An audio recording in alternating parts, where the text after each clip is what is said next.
We are back on the Rational Boomer podcast. Hopefully, your day is going well. It is Sunday, it's the weekend. So, not as much activity as we normally see or hear about during the week, but some things nonetheless that we need to talk about. And we'll get to that shortly. I also have a number of emails. We've been getting more and more emails lately, and that is fantastic. One of the emailers yesterday said, I'm going to try to limit how many emails I send you per week. Do not worry about that. If you feel compelled to send me an email, send me a fucking email. There is no restrictions on that, and there is no format to the show. So we just do what we do because, as we all know, this is my fucking show, so I'll do it my fucking way. And if I want to read 200 emails, I'm going to read 200 emails. And if you take the time to write me an email, the very least I can do is read it and respond to it. So don't hesitate about that. Now, before we get to the emails, I wanted to bring something up, kind of a milestone, if you will. I did something last night that I haven't done in literally decades. What I did was I went to a bar, actually an Eagles club, to specifically watch a band. That sounds like a pretty simple thing, but when you're my age and you've got other things going on, you don't go out to see bands in bars anymore. As much fun as it was, I don't get the opportunity to do it. Fun for me really centers around me and grandma doing a puzzle with our granddaughter. Now that's some crazy motherfucking fun. But anyway, I went to this Eagles club last night. And the reason I bring it up is because, and the reason I went is because my brother asked me to go. We were at his grandson's hockey game. And he said, just up the road at this Eagles Club, a friend of ours has a band and he's singing in the band. He also spent some time working with us in the recording studio back in the day. You should go up and say hi. My wife had to go to bed early because she's up early in the morning to go to work at the airline. So I said, yeah, fuck it, I'll go. What the hell? I don't drink, but I'll go to the bar and see the band, which I did. And we had a good time. The name of the band is called Gang of Five. Don't know where they got that name, but they're called Gang of Five. The friend of mine in the band is a guy by the name of Dave. I don't know if I should give out last names, but Dave from Gang of Five put on a great show. I mean, I was a little skeptical. I mean, I knew Dave when he was younger, and he was quite a good singer and quite a good entertainer. But we're 63 now. We're not quite as cool as we once were. Well, he's not as cool as he once was. I never was cool, so I haven't really lost as much. But we went and watched it. It was a great show. It was great fun. It's a lot of people in costumes and shit, and that was kind of fun. I wasn't in a costume. I went pretty much like you see me now, so not real crazy. But the other interesting thing about it was there were some other people from our high school from that same area, people we went to high school with, my brother and I, and they were cheering on their friend as well, Dave, doing his show with the band. Most of these people were friends of my brother, so they were a year younger, and I was a year older. I didn't know them as well as he did, but I knew who they were and had met them before. But to my surprise, there were two of these people, one gentleman by the name of Tom, who apparently also manages the band, and a lovely woman by the name of Leanne. We went to school with them, and apparently they both listen to this show every day. That seemed kind of weird to me. It's one thing. I mean, I know I've got a lot of people listening and I appreciate it. But when there's somebody you've known for so long and they've actually sit down and listened to it, that's a special kind of compliment. Because I got to be honest with you, Tom and Leanne, you weren't listening to me very hard when I was 6 deep in Colt 45 tall boys. You didn't pay me that much attention then. But, fucking times change. And I'm not drinking tall boys anymore. But it was a pleasure to see those folks again, Tom and Leanne, and of course Dave and some of the other folks around there that I didn't know as well. But I had a great time. So the Boomer was out at a bar not drinking, but watching a band, just like the old days. It was reminiscent of the late 70s, when we would do that kind of shit. But probably going to be a long time before I do it again. But I had a good time, and it was a pleasure to meet you folks. Now, Tom suggested something. I think he was trying to joke about this, but I think he was half joking, half serious. He said, I just had an idea. Why don't we do some kind of town hall show on the Rational Boomer podcast, and Leanne and I will both be on the show? I said, cool. That sounds like a good idea. Email me and let's get to it. Now, I don't know if they'll actually come through, but I'm going to embarrass them from time to time if they don't. So I would suggest you email me. First, try to coordinate a time between the two of you. Come to me, and then we'll set it up. We'll put you on the show, and I'm sure it'll go great. All right, moving on. We have emails. First one starts out, hi, Boomer. When I get extra aggravated, I sometimes call the offices of Mitch and Kevin. I'd love to be there for that. I focus on those two for their egregious acts of not convicting in the second impeachment and flying to Mar-a-Lago post January 6th, respectively. I don't really expect to impact these guys, but other than vote, it's all I can think of. I'm usually trying to shame the person answering the phone for being a member of a club headed by a rapist, serious sexual assaulter, and a traitorous psychopath. I might ask them, is this what your grandmother taught you? I doubt it. I guess I'm hoping they suddenly shout, by God, you're right. Hey, everybody, this guy is right. I quit. Go fuck yourselves. Well, that hasn't happened. I must admit, the most of the folks that answer are very gracious and professional. What else can they do? They're probably just as embarrassed as anybody. He goes on to say, but there's been a noticeable shift from Mitch's people. They don't defend Trump. In fact, one woman actually engaged and was surprisingly negative re-Trump. And those folks are on scripts. I wouldn't be surprised if Mitch is doing more than we would know to end this orange menace. I don't think Mitch ever liked Donald Trump. He did what he thought was good for the party and got them money and votes, but I don't think he ever liked Donald Trump. Mitch is evil. He's a fucking devil, but he is smart, and he probably knew as well as any of us that Donald Trump was going to be a shit show, and he knew it. He was just playing the game because it's all about votes and money.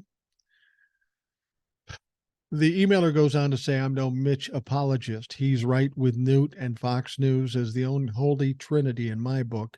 But I will admit to being grateful for his leadership, specifically late in the day on January 6th. I hope he's in the background doing some good anti-Trump work to repair his legacy just a little. Best, Garage Door Jeff. P.S. One young guy in Kevin's office fancies himself a smartass. Oh, nice. I'd like to talk to him.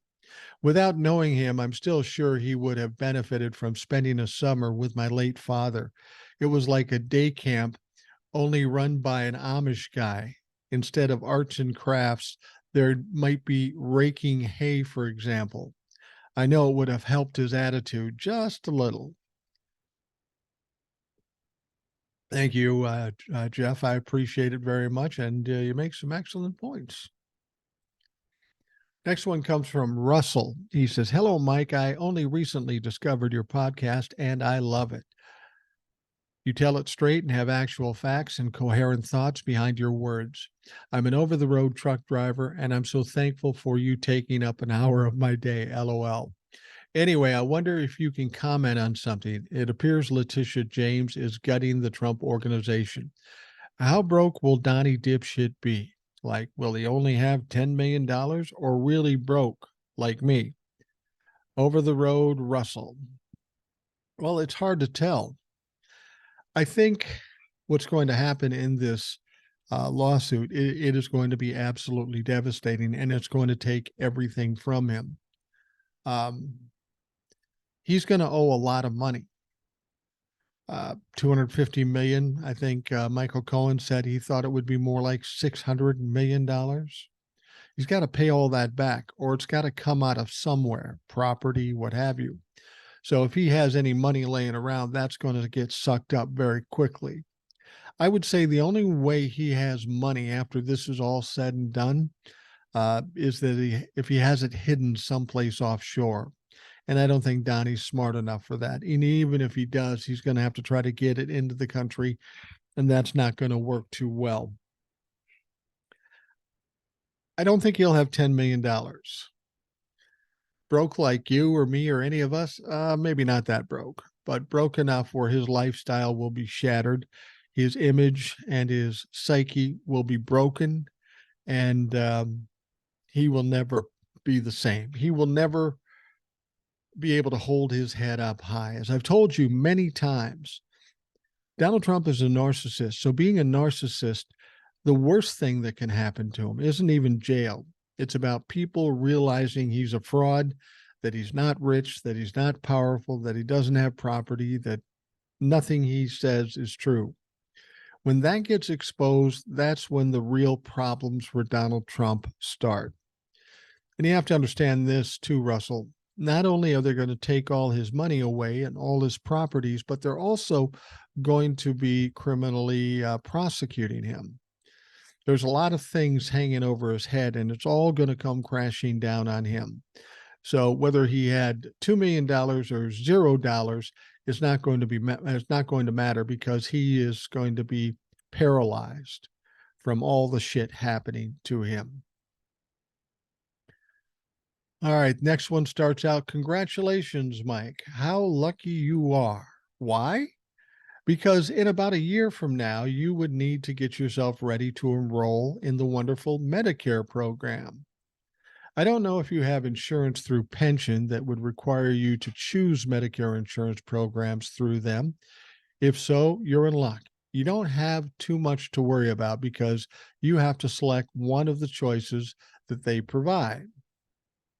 Now, if not, then you would be on your own. In that case, you could sign up for what is known as traditional Medicare, which means that you bill payer for 80% of any treatment would be to the federal government. In this case, you'll be responsible for the other 20%, for which you can purchase a Medigap policy and pay the monthly premium of about $150 to $200, and then pay another about $50 to purchase prescription drug coverage. On top of that, Medicare will charge you $165 a month, which goes up annually for Part B premium. So the monthly cost to you will be around $350 to $450 to have traditional Medicare coverage. The other option is to sign up for Medicare, so-called Advantage, referred by some as Medicare Disadvantage. Why disadvantage? Because it was created by Republicans as a way to start to semi-privatize Medicare. There are tons of deceptive advertisements about insurance companies encouraging seniors to sign up for or to switch to Medicare, so-called Advantage. Unfortunately, many seniors are falling for it. The Advantage plan for healthy seniors appears to be a good plan initially because the monthly Medicare cost would be lower. However, if there is a serious illness, then not only the out-of-pocket costs would be higher, but also insurance companies would do anything to deny costly treatment recommended by doctors. I've included a link to a TikTok in which Senator Elizabeth Warren beautifully explains the scams that is going on by these Medicare Advantage insurance companies and how they use AI to deny treatment to sick and helpless seniors. You probably have many listeners and followers that are either close to 65 themselves or have parents, grandparents, relatives, or friends that would need to sign up for Medicare soon. They need to be advised not to fall for the deceptive and misleading advertisements during these insurance companies by these insurance companies that are luring innocent seniors into programs that once they were signed up for, after about 6 months, they will not be able to switch to the traditional Medicare and purchase the gap insurance or the 20% that traditional Medicare does not cover without going through medical evaluation. If there is any pre-existing medical issue, they may deny purchases of Medigap coverage. Sorry for causing severe headache. Take care, Mike. Joe, the guy who is very badly addicted to your podcast. Why badly? Because he can never get enough. Well, thank you very much, Joe. And to be perfectly honest, I've talked to people, maybe even on this show, a long time ago, about Medicare. And I'm familiar with Medicare Advantage. Every time you turn on the television, there's somebody, some B-list star or somebody trying to sell you on buying Medicare Advantage. And I was told some time ago that it's not a good thing. Stay away from that shit altogether. Yeah, Medicare is a good thing. What I don't understand is if you have our government giving us Medicare, health care, because we're elderly and we spend our lives putting out a lot of money for this, why would they do it where there's only 80% covered? And then in addition to this great deal that they're giving us, we have to buy gap insurance. That makes no fucking sense. That definitely sounds like a Republican deal. Now, our current Speaker of the House would love to cancel Medicare, love to cancel Social Security. He'll never get that opportunity. But I can only hope, with the likes of Elizabeth Warren and some others, if the Democrats get the power in the House and the Senate, that we'll get some changes to Medicare and more good will be handed off to the people, we the people, as opposed to being taken away from us and handed to the rich. It kind of goes back to what was I going to fucking say? It goes back to what I've always said about these Republicans. They will take away from the middle class, give to the rich, and then try to convince you as to how you're better off for it. Now, a certain amount of dumb people will fucking believe it. And that's unfortunate, but there's nothing we can do about it. So what we need to do is get these people in office, the Democrats, and then push the Democrats to actually make some changes so we don't have elderly folks not being able to eat just to pay for their Medicare or their gap insurance or their fucking prescriptions or whatever. So your point is well taken. I am somewhat familiar with it, but as I get closer to having to do that Medicare thing, I'm going to probably hit you up. I'm going to need some input. I think I've got a pretty good idea, but I'm certainly no expert.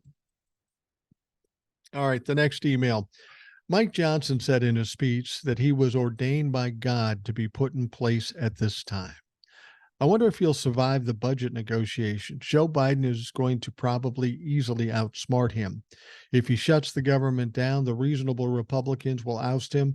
And if he doesn't either shut down the government or get ridiculous cuts for MAGA fucks, they will oust him. Either way, if a vote to vacate is brought for a vote, I can't see any Democrats voting to keep him as Speaker. Well, if there is a fucking Democrat that would vote for him, I want to know who it is. And then we'll take that motherfucker to task. No, I don't think a Democrat would vote for him.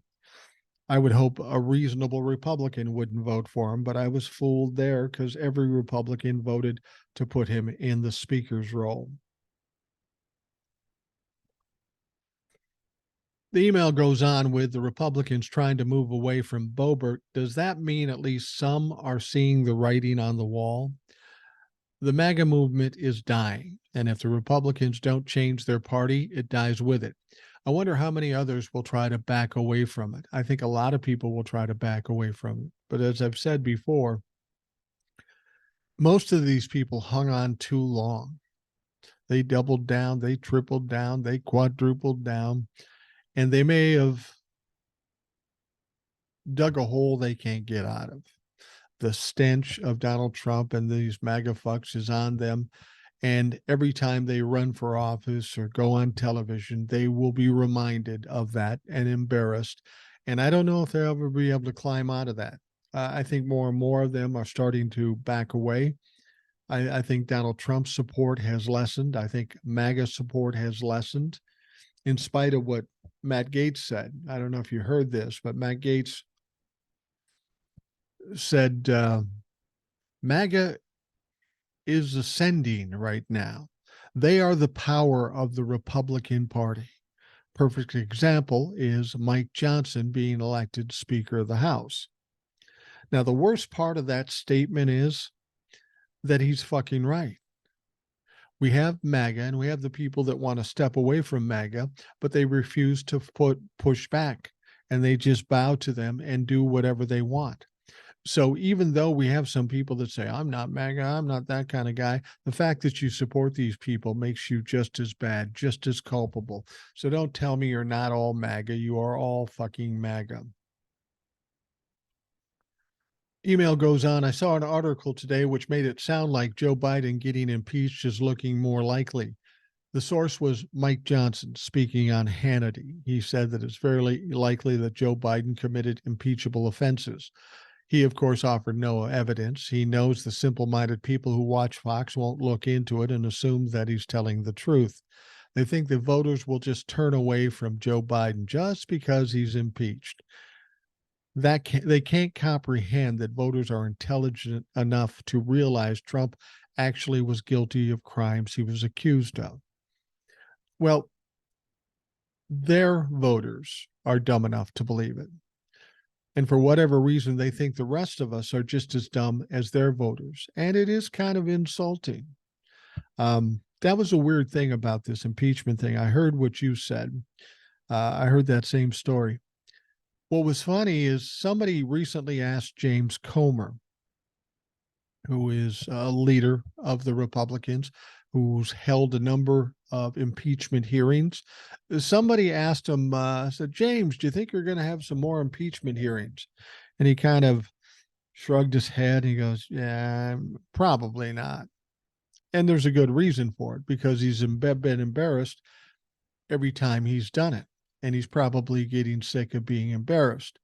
Now, while he's trying to walk away from it, now, of course, we got this nutcase Mike Johnson saying, yeah, we should impeach him. There's impeachable offenses. Okay, Mike, you're the Speaker of the House. Nobody has more power in the House than you. Show us the evidence. Tell us about the evidence you saw. That's the thing. They think they can say whatever they want.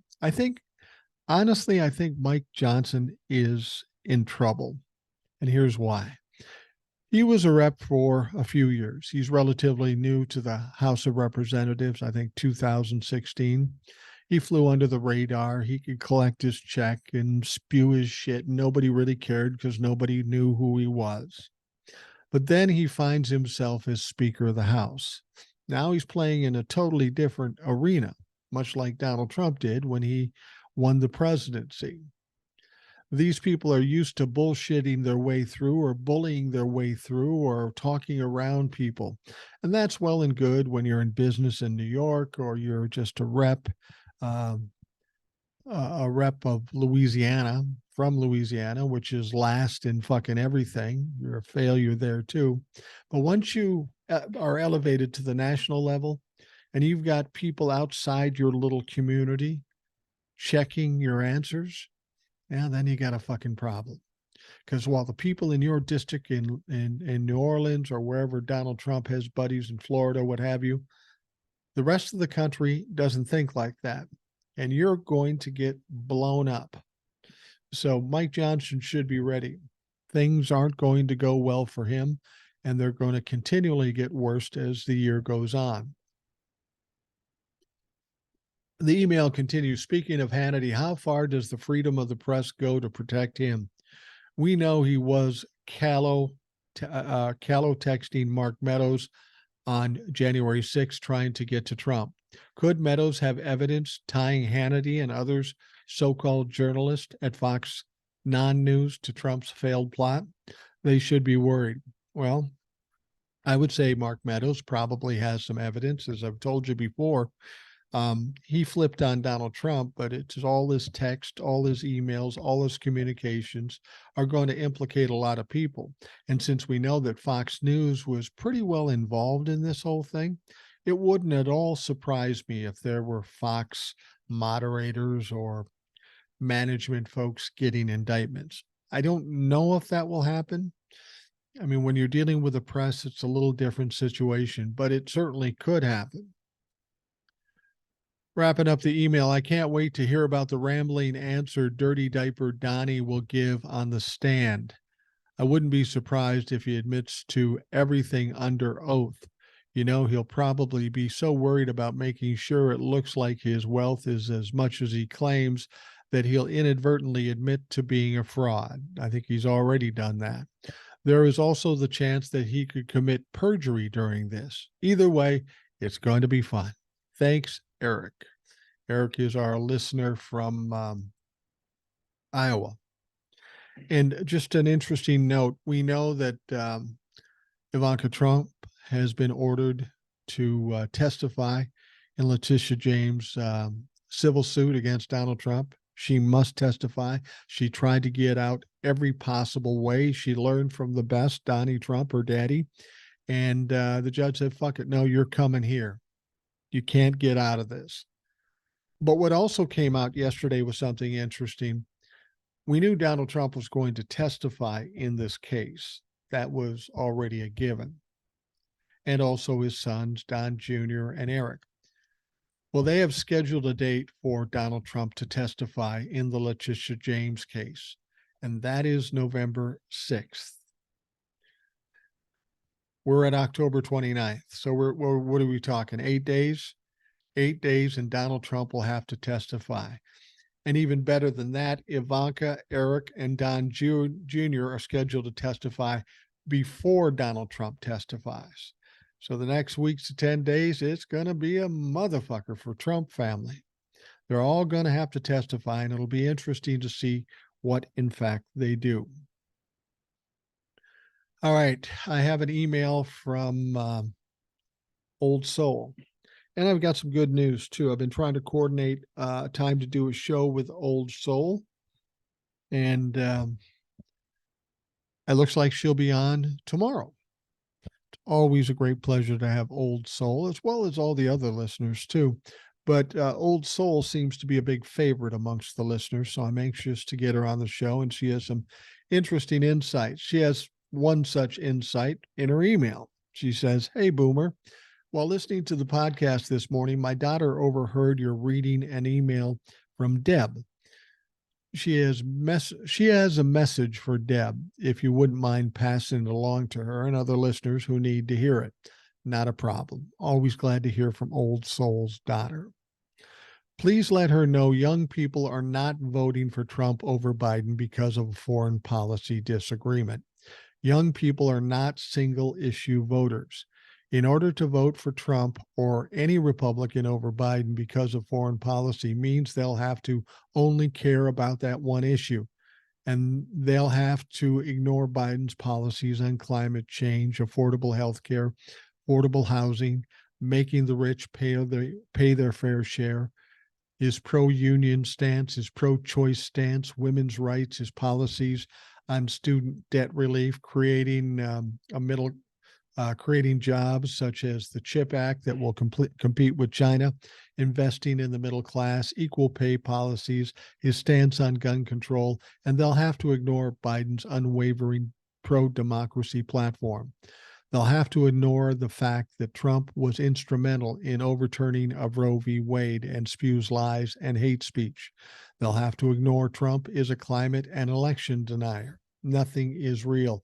Everything is a hoax.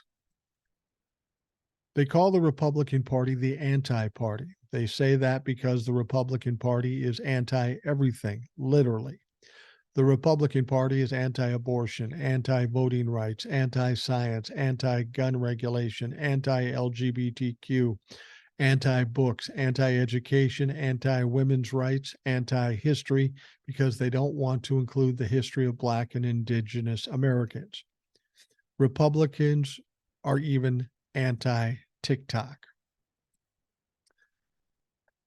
They're also anti-M&Ms and mermaids.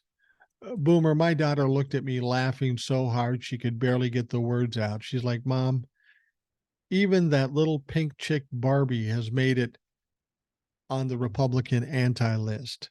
That's what my daughter had to say. Here's my 2 cents. The Republican Party and whoever else pushing this narrative that Biden has lost the young vote to Trump or think they'll stay home and not vote are absolutely ridiculous, should not be taken seriously. Young people are not idiots. They have access to information we could only dream of. They are aware of what's going on in the world. They are aware the world is complex, made up of challenges. They aren't easily solved. Young people are not foolish enough to believe that one single man can fix hundreds of years worth of problems in the Middle East by simply picking up a phone and demanding both sides to knock it off, no matter what Trump tells you. These issues require patience, experience, and diplomacy. These are all traits Biden has and all traits Trump is missing. Our youth understanding what a laughingstock we are or were under Trump's administration, and they see Biden fighting so hard to restore our pride and once again lead the world. They get it. They understand it. We just need to trust them. They've proven they can be trusted in 2020 and 2022, and in all of the special elections in between. We need to believe in them, have their back, stop with this nonsense thinking they'll vote for any Republican over Biden, let alone Donald Trump. Our young people will do what they need to do in 2024. We just need to show up and do our part. Instead of wasting time on a problem that doesn't exist, we need to support them as they fight for the future of America they want to live in.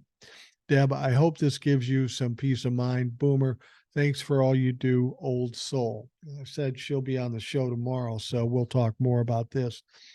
But what old soul said was pretty much what I told you, except she was more articulate about it, and her daughter was more articulate about it. Better explanation as well. When you hear that all young people are going to vote for Donald Trump over Joe Biden, this is the Republicans talking. This is the media relaying that information to throw a scare into you so you won't watch more of their product. Do not believe this shit. I've said it 100 times. I said it before the 2022 election, and I'll say it again leading up to 2024. They're pathological liars.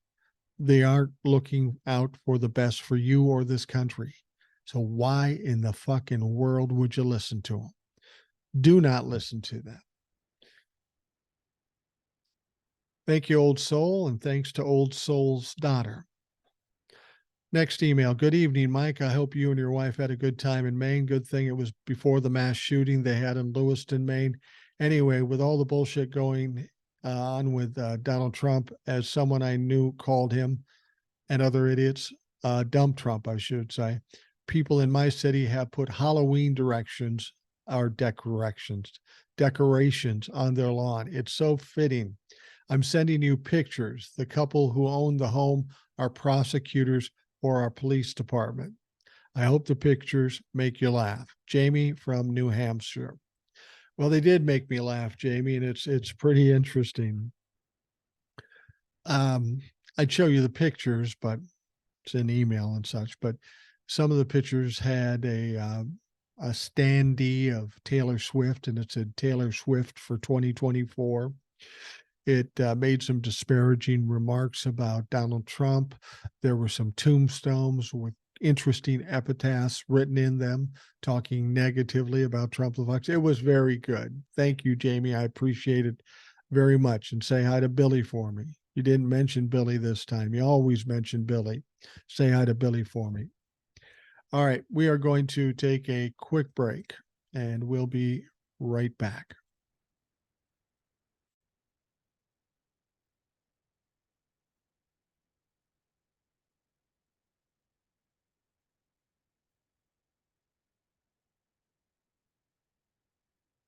Well, I've got some sad news for Mike Pence supporters. You get the joke? There ain't nobody in this audience that's a Mike Pence supporter. Fact is, you'd be hard-pressed to find a Mike Pence supporter anywhere. That's really the basis for this next story. You see, sadly, former Vice President Mike Pence ended his presidential run Saturday in remarks at the Republican Jewish Coalition annual meeting. I found that weird. I mean, here's a clear Christian, I mean, an ultra Christian, and he's speaking at the Republican Jewish Coalition annual meeting. Suppose it has something to do with the war in the Middle East and all that sort of stuff. But nonetheless, Mike Pence has said he's no longer running for president. He said, I came here to say it's become clear to me this is not my time. Pence said in a surprise announcement that drew gasps. I have no regrets. Pence, an evangelical Christian with a long record of supporting Israel, won an extended standing ovation from the audience of 900. What they're probably not saying, they weren't giving him a standing ovation for his bravery. They were giving him a standing ovation because finally it got through his thick fucking skull that he didn't have a chance. Here's what you have to wonder about. When Mike Pence first got in the race, I said he has no chance, and I gave you some reasons why he had no chance. But for whatever reason, Mike Pence never grasped that. So I would just say to Mike Pence now, what is it that triggered you to decide to quit the race at this point? Did it have anything to do with the fact that you never garnered more than single digits in any of the polls since you started? You never even got into the double digits. Or is it because you're down to your last million in your war chest, your coffers, your campaign money? Yeah, that doesn't leave you much. Could it have been that? Or could it have been the fact that nobody in your party likes you or supports you? I don't know what you were thinking when you decided to run for president. I don't know why it took this long for you to realize that you had no chance, but the fact of the matter is you don't. Question is, what is Mike Pence going to do now? We've talked about the stink coming off Donald Trump on some of these people. And this guy has a load of it. This guy reeks of Donald Trump. This guy, no matter how Donald Trump embarrassed him or even tried to get him killed, Mike Pence stood by his man like Tammy Wynette. He was so afraid to step aside from Donald Trump. Now, toward the end, he got a little tougher, but not much. And now he's paying the price for it. If he would have came out strong and talked against Donald Trump, people maybe at least would have respected him, but he has no respect from anybody and he has no popularity. So you got to wonder, what's he going to do? He's pretty much done in politics. Nobody's going to want to touch him there. Maybe he'll preach since he's so religious. Or maybe he'll just have a podcast. Any fucking knucklehead can have a podcast, as I am proof of. I don't know what he's going to do, but Mike Pence is a weirdly awkward guy. He's like from a different generation. I knew very religious people like him back in the day, but these are different times. And the sad thing is, Mike, it's not working. Mike may be done. And I think he's a little younger than I am, too. So it's kind of early to retire for him. He did say, this is not my time. So maybe in 2024, he will think the stink wore off. Or in 2028, the stink will have worn off and he'll try it again. I doubt it. I think you'll be hard pressed to hear from Mike Pence after the 2024 election. So Mike Pence has dropped out of the race. I know you're all upset about it. He'll be okay. Mother will tend to him. Mother even told him, Mike, you got to pull out. I mean, if he had a nickel for every time he heard that, he would be rich. He wouldn't need to fucking work. Anyway, Mike Pence is done. None of it really matters. Donald Trump still has a huge lead, and I don't believe he's going to be the nominee ultimately. So what's going to happen to the Republicans between now and November of 2024 is going to be interesting to see. I have a feeling at the last moment they're going to have to scramble and find a decent candidate, but the candidate won't be able to win, and they'll take their beating in 2024. They'll lick their wounds and try to figure out what to do next. Hopefully they're smart enough to know that they need to change every fucking thing. Now, you remember I was talking about earlier about Ivanka Trump being ordered to testify at Letitia James' civil trial in New York, and it's likely to come pretty soon, like this coming week. Well, it took less than 24 hours after Judge Arthur Engoron ordered Ivanka Trump to testify in the financial fraud trial for Donald Trump to blow his top and lash out at who? The judge. Now, I don't know if that's a gag order violation, but remember, there is no jury, so the guy making the decision as to how much Donald Trump will have to pay is said Judge Engoron. Now, on Friday, Engoron ruled that the president's oldest daughter must obey a subpoena from the state of New York and make an appearance in the $250 million fraud civil suit brought by New York Attorney General Letitia James. Now, on Saturday morning, the former president went on a wide-ranging tirade aimed at Engoron by writing, "I truly believe he is crazy, but certainly, at a minimum, crazed in his hatred for me." Donnie always tries to shame people for hating him. Well, Donnie, since the time you were a small child, I'm sure there's quite a number of fucking people that hate you, and for good reason. That's not a bad thing. That's common sense. That's critical thinking. Now, in total, Trump wrote, "My daughter Ivanka was released from this fake Letitia James case by the Court of Appeals. But this Trump-hating, unhinged judge who ruled me guilty before this witch hunt trial even started couldn't care less about the facts that he was overturned. I also won on appeal on statute of limitation, but he refuses to accept that decision. I truly believe he's crazy, but certainly at minimum crazed in his hatred of me." What's the difference between crazy and crazed? I don't know that there is a fucking difference. He then added, "This case should have never started, but now must be dismissed. Financial statements were low, not high, had a 100% disclaimer clause. Banks were fully paid, on time, on schedule, with never even a minor default. There was no victim except me. Any other judge in the country would have thrown this case out on day one."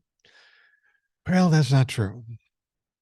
Because even if your financial statements were low and not high, that means you're trying to cheat on your taxes.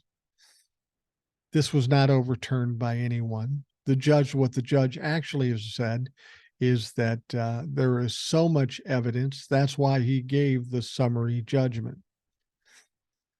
Now, continuing in the personally attacking Engoron, he raged, "He is an out-of-control nut job who fined me $10,000 over a ridiculous gag order so that the publicity for the day would take over from the fact that racist James and the judge's star witness admitted lying to Congress on the stand. Case over." Well, that's not quite what happened. Well, it is what happened. Michael Cohen was asked if Donald Trump specifically asked him to raise or lower the values of his properties. And Michael Cohen said he never said it in words, but he'd write down a number, and that would be the number they'd have to backtrack and figure out and make it work. He never said the words, but again, as Michael Cohen has pointed out, he's much like a mob boss. He tries to cover his ass at every point. But the fact of the matter, even without Michael Cohen's evidence and his testimony, they already got him. Judge Engoron already found him guilty before he even talked to Michael Cohen. Donald Trump is losing his shit in this case. As I've told you, I think this may be the most devastating thing for him because it's going to take him of all his money, his power, his property, everything that he identifies being Donald Trump. Without that stuff, he's nobody. And frankly, once he realizes that, it's going to be a different person. Like I've said, he's going to have everything stripped from him, and then he's going to go on criminal trials. He'll be a shell of himself, and he'll get taken down then, and they're slowly degrading Donald Trump into nothing. It's like they are grinding him into the ground until he is nothing. And that point is going to be coming very soon. He can yell and rant and rave, but between now and November 6th, he and his 3 kids are going to have to fucking testify. Within 8 to 10 days, this is all going to happen.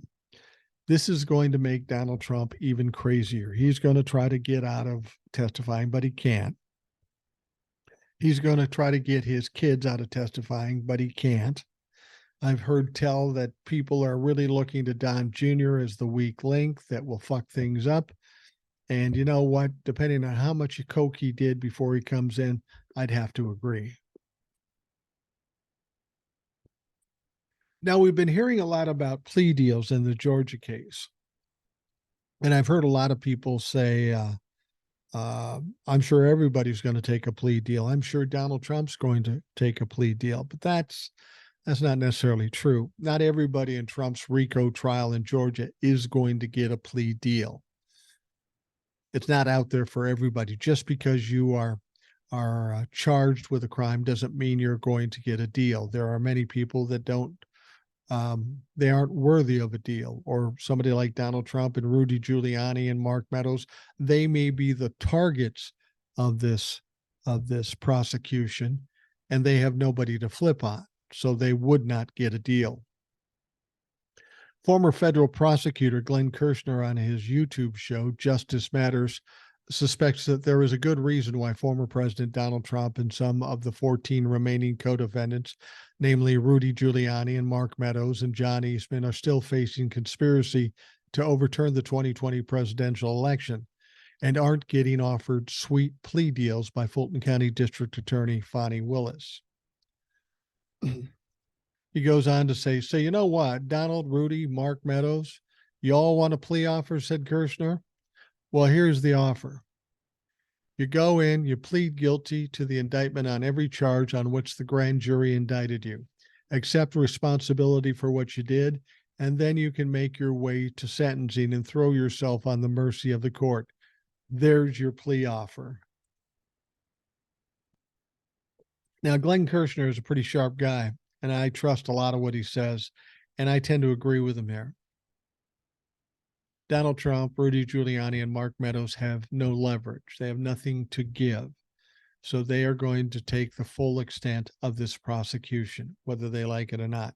They can plead guilty, change their plea and plead guilty, but that's not going to give them any assurances of a lesser jail term. So they're all in kind of a bad situation. They don't have anything to gamble with, and they aren't going to get that opportunity. Now, Kirshner relied on a published story in The Guardian laying out how key members accused in leading the alleged conspiracies and kept close in Trump's orbit have yet to be offered a chance to take a plea. The lack of offers from the Fulton County District Attorney, Fani Willis, in contrast to those deals agreed with the other Trump election lawyers, Kenneth Chesebro, Sidney Powell, has caused some of Trump's top co-defendants to reconsider their legal strategy and weigh options such as seeking an expedited trial or trying to sever their cases. The article also noted that pressure is mounting on Trump's closest allies in recent weeks now that 4 co-defendants took pleas. They are Sidney Powell, Kenneth Chesebro, Jenna Ellis, who last week took a deal a month after bail bondsman Scott Hall pleaded guilty last month to 5 misdemeanor charges. Now, Kirshner admitted Willis essentially shafting some of the major players in the alleged conspiracy to undermine the results of the 2020 election. He said that it's a criminal food chain made up of medium and big fish. Big fish are the end goal. Prosecutors, Kirshner noted, take keen interest in the medium fish. In this case, he pointed to those such as Meadows and Giuliani to be able to get to the biggest fish in Trump. And it's the big orange fish himself, the mob boss, the former president who tried to bring an end to American democracy by reinstalling himself in the White House for a second term over expressed will of the American voters. In fact, Kirshner made it clear that at any time, Trump and those that are accused with him can simply proclaim their innocence. Because if you've done nothing wrong, I'm sure you'll be fully exonerated, he said. Then he turned as if speaking directly to the 45th president himself. If these folks really believed that they were going to win this trial, they would happily go into the trial and go through the whole process. But we have people flipping now. And I know a lot of people think there will be more flips, and there probably will be, but they will be the small fish.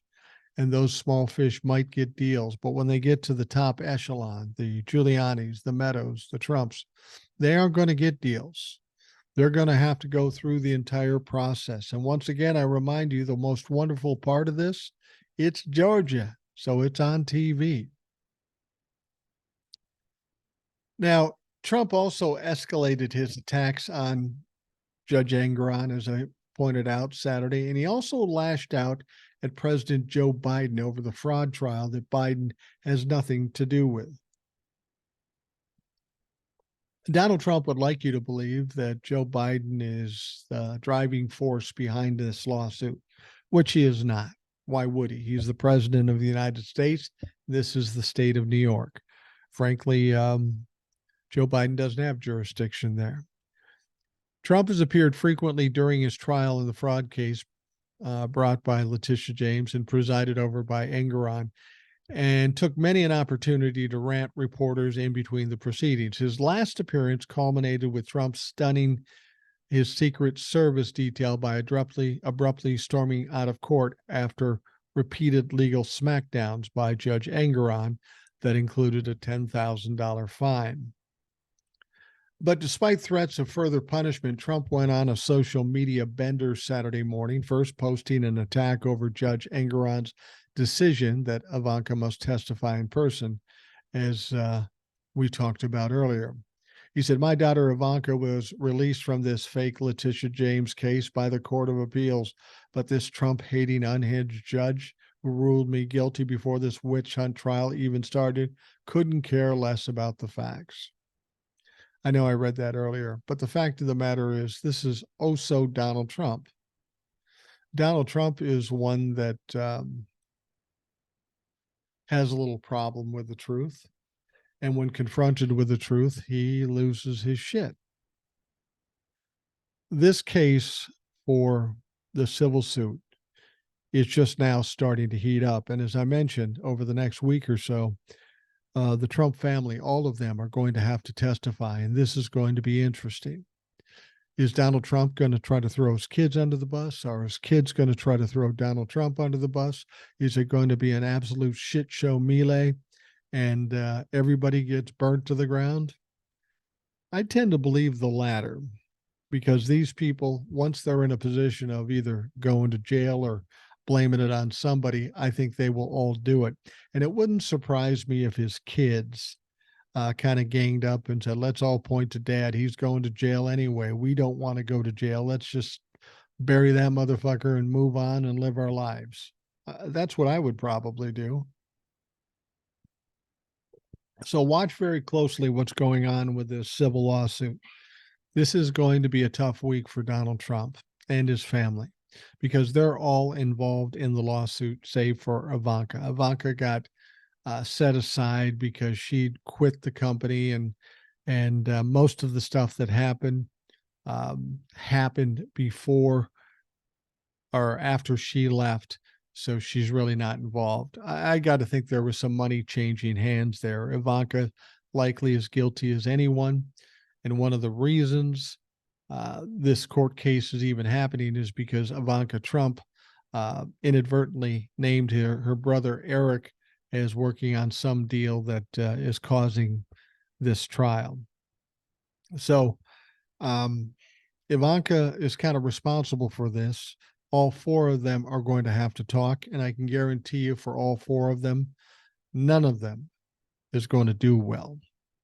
They're going to put themselves in worse situations, put the family in worse situations, and they're all going to go down. They're all going to get tagged with a lot of money.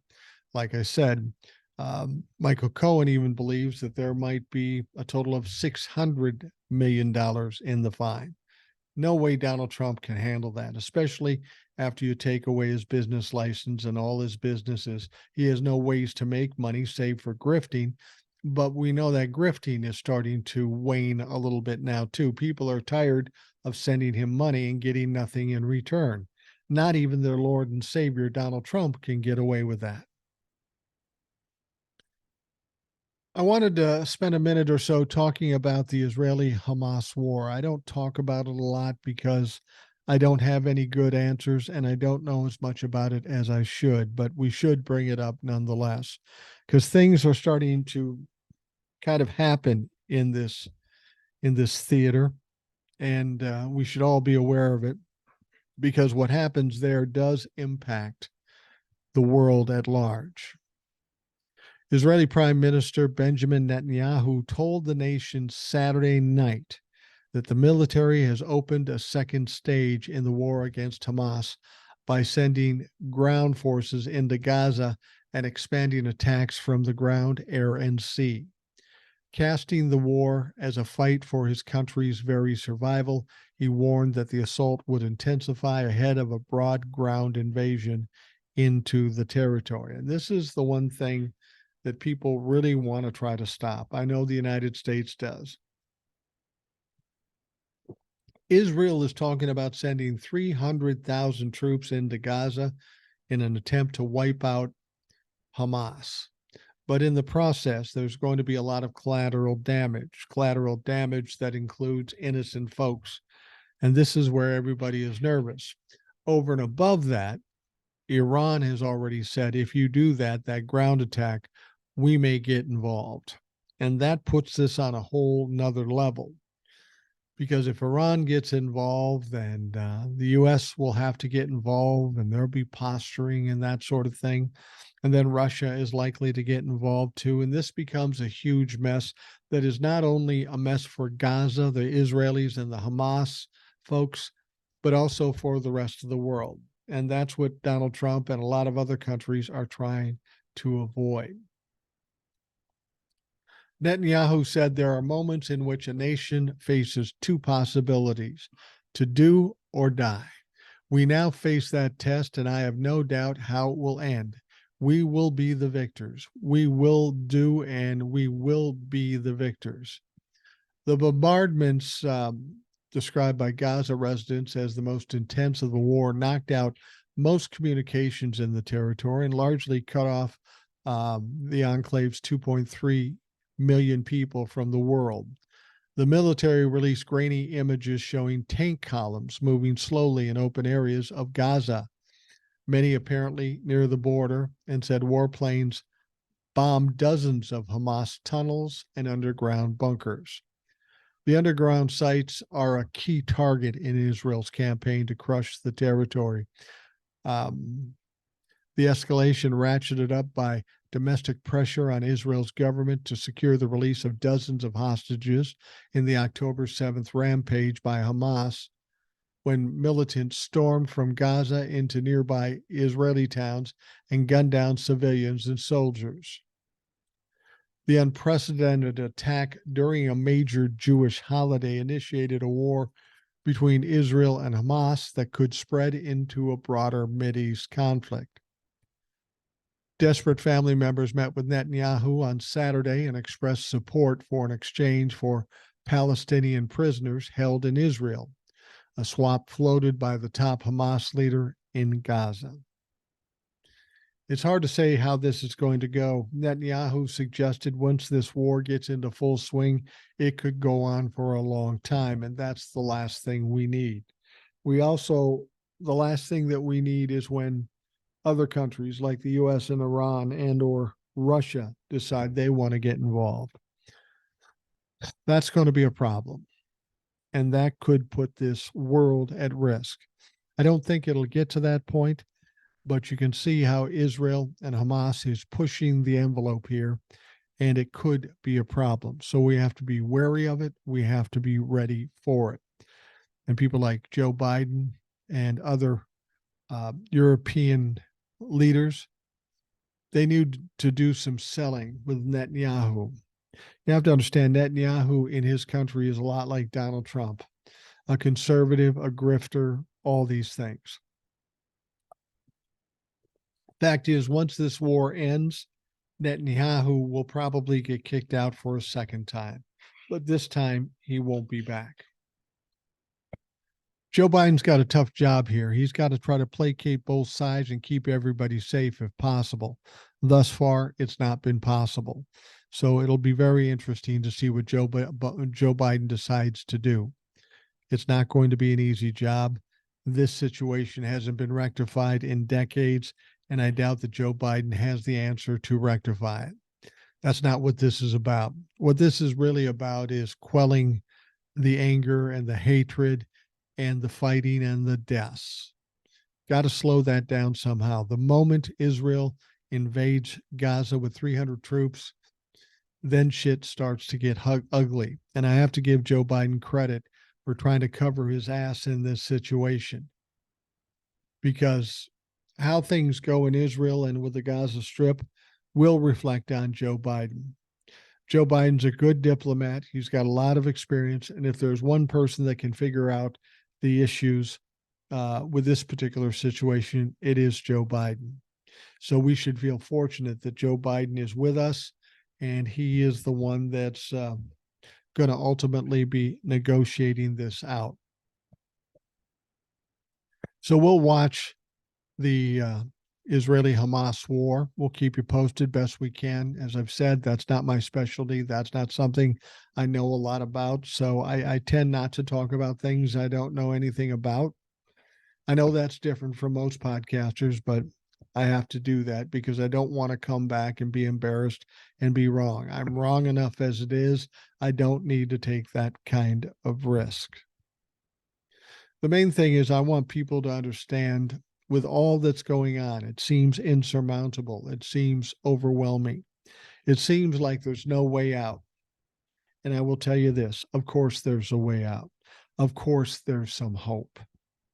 There's all kinds of things happening now, and things are starting to lean with the left folks, which is good news. The Republicans are losing at every turn. The Republicans would love to see this fight in Israel go on because they want the chaos. Surprisingly, the new Speaker of the House is all about funding Israel in this fight, but you know it's going to come with strings. They're going to want ridiculous cuts on any number of things, and that just won't fly, so the deals won't get done. Two things we really need to look at. Three things we really need to look at. We needed a Speaker of the House to get it done, but I don't know that this Speaker is the man for the job. We need to deal with somehow this Israeli-Hamas war. We need to fund the Israelis because they are our allies. We also need to get a handle on what's going on in Ukraine. We need to be able to send them more money so they can push back against the Russians. And if they can do that and keep them stymied for a while, maybe at some point enough pressure is applied to Vladimir Putin that he ultimately gives up. I think that's probably unlikely, but it's nice to dream, isn't it? But I want you to be ready this week with all this testimony coming from Donald Trump's family in the civil suit. It's going to get messy, and you're going to see some pissed off, angry, probably a little high Trump kids. They're going to be angry about this. I know that Ivanka is mad that she's being forced to testify. She said she thought she had all kinds of excuses that would work, and she used every one of them, and guess what? The motherfuckers did not work. Watch this case. He's not going to jail as he loses this case, but he is going to be emotionally and financially destroyed. And that may be the biggest punishment anybody could ever give a narcissist like Donald Trump. Honestly, take all of that away from him and he is done. He's depressed. He's in hiding. We don't hear from him again. Well, until the trials for criminal charges and until the sentencing comes into play. All right, we are going to wrap up the Rational Boomer podcast. I want to thank you for taking the time out of your day to listen. I hope you have a great day. And of course, we'll talk to you tomorrow. And as I said, with any luck, we'll have Old Soul on the show tomorrow.